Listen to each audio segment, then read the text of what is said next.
Have you ever woken up in the morning, turned over, and felt your cheek against something uncomfortably damp? For a split second, you might think, did I spill water on my pillow last night? But then you realize, no, that little puddle is yours. It's saliva, drool. Now, most people laugh it off. Oh, I must have been dreaming about food. Or, I guess I slept on my side again. And sure, sometimes that's all it is. But here's the fascinating part. As a physician, I can tell you that the way your body handles saliva while you sleep can actually reveal a lot about your health.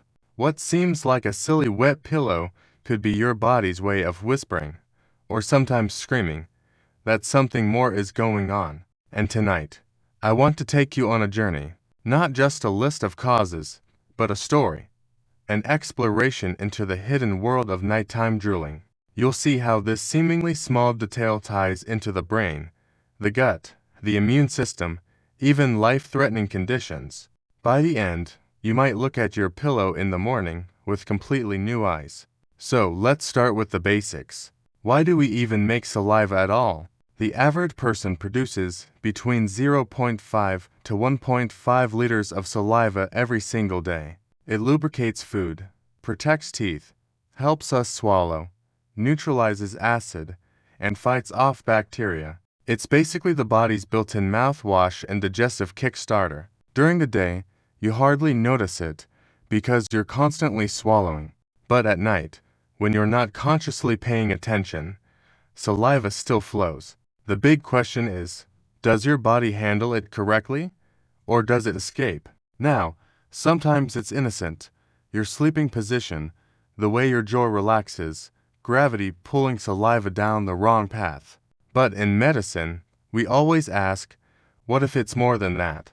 What if the wet pillow is a clue? Let me tell you a story. Years ago, I saw a patient, a man in his mid-50s. He came in complaining of one thing. His wife was upset because every morning the pillowcase had a dark, wet stain from drool. At first, he thought it was a joke. But over time, he realized he was also having trouble with his speech, occasionally choking on water, and feeling a stiffness in his hands. We ran some tests. That drooling, it turned out to be one of the earliest signs of Parkinson's disease. That's when it really hit me how powerful this tiny symptom can be. Drooling at night isn't just drooling. It can be a neurological signal. You see, the brain controls the delicate orchestra of muscles that swallow and keep saliva in check. When neurological pathways misfire, whether from Parkinson's, cerebral palsy, or even after a stroke, saliva control becomes compromised. In fact, studies show that up to 80% of patients with Parkinson's disease deal with excessive drooling, especially at night. Not because they produce more saliva than average, but because the brain simply isn't coordinating swallowing properly. So what looks like a harmless damp spot on the pillow can actually be a red flag, a very early clue of something happening deep inside the nervous system. But before you panic, let's step back, because the truth is, drooling at night has many possible explanations, some serious, others almost trivial. One of the most common, acid reflux. Picture this, you're lying in bed, your stomach full from a late-night snack. Instead of staying where it belongs, acid creeps upward into the esophagus. Your body senses danger. Acid can burn delicate tissues, so the brain gives an order. Produce more saliva, flood the esophagus, neutralize that acid. Smart defense system, right? But when you're lying on your side or your stomach, that excess saliva doesn't get swallowed efficiently. It leaks out. This is why people with GERD, gastroesophageal reflux disease, often complain about drooling at night. It's not just the heartburn that robs their sleep. It's also this constant wetness, this feeling of waking up in a small pool. And the fascinating part is that when you treat the reflux, whether through diet, lifestyle changes, or medication, the drooling usually improves dramatically. But what about the teeth? People rarely think of dentistry when they think of drooling, yet the jaw and bite alignment play a massive role. If your teeth don't come together properly, an overbite, underbite, or something dentists call malocclusion, swallowing becomes less efficient. Saliva lingers, and at night it escapes. Braces, dentures, TMJ disorders, all of these can irritate the mouth, stimulate more saliva, and make it harder to keep it contained. I remember a teenage patient who came in embarrassed about her constant nighttime drooling. She'd just gotten braces and her pillow was soaked nightly. Her parents thought something was wrong with her digestive system. But no, it was simply the hardware in her mouth, irritating tissues, making her glands pump out more saliva than usual. Once her mouth adjusted, and later when the braces came off, the problem all but disappeared. And then there's the gut. Many people don't realize that digestive disorders can have ripple effects all the way up to the mouth. Take gastroparesis, for example, a condition where the stomach empties too slowly. The body senses the sluggish digestion and compensates by producing more saliva to try to help the process along. Or consider a gut infection. The body ramps up saliva to flush out toxins and bacteria. It's like the mouth becomes part of the immune defense system. This interconnectedness fascinates me. The mouth, the stomach, the brain, all speaking the same biochemical language. Saliva isn't random, it's a signal. Now let's shift to something most of us know too well. Allergies. Imagine your nose completely blocked on a spring night, pollen swirling in the air. You can't breathe through your nose.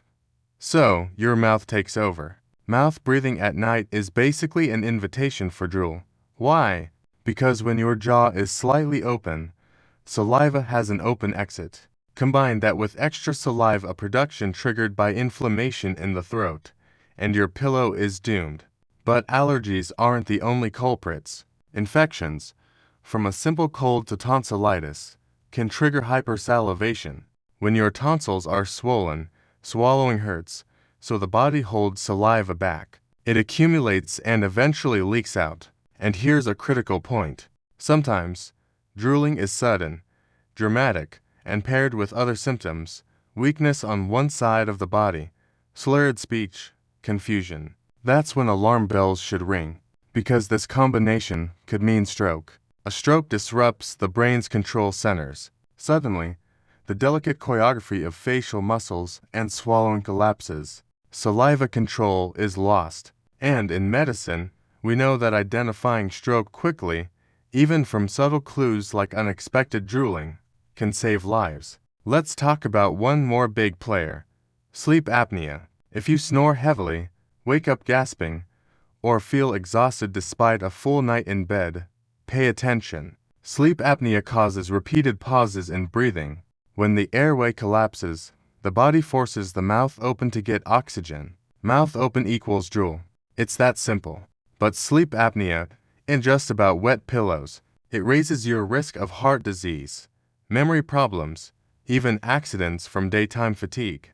Yet with treatments like CPAP machines or sometimes just positional therapy, people see incredible improvements, including in their drooling. So here we are. We've traveled from the brain to the gut, from dental chairs to allergy seasons, from trivial braces to life-threatening strokes. And through it all, saliva has been our tour guide. Now, let me tell you something personal. As a doctor, I've learned that patients often ignore small signals. They laugh them off. A bit of drool, a snore, a twitch. But the body is remarkably wise. It leaves breadcrumbs, hints, signs. Drooling at night might just be one of those. For some, it's nothing, just a funny quirk, a side effect of sleeping on your stomach. For others, it's the first clue of something deeper. The art of medicine lies in knowing when to laugh with the patient and when to lean in and say, "Let's take this seriously." So the next time you wake up with a damp pillow, don't panic, but don't dismiss it either. Ask yourself, is this new? Is it getting worse? Do I have other symptoms? Heartburn, snoring, difficulty swallowing, weakness, congestion. These questions matter, because in the end, drooling isn't just about saliva. It's about health. It's about the way your brain, your immune system, your gut, your airway all work together while you sleep. And sometimes, That wet pillow is the only clue you get that something beneath the surface is unfolding. So here's my advice. Pay attention. If drooling is frequent, sudden, or accompanied by other concerning symptoms, talk to your doctor.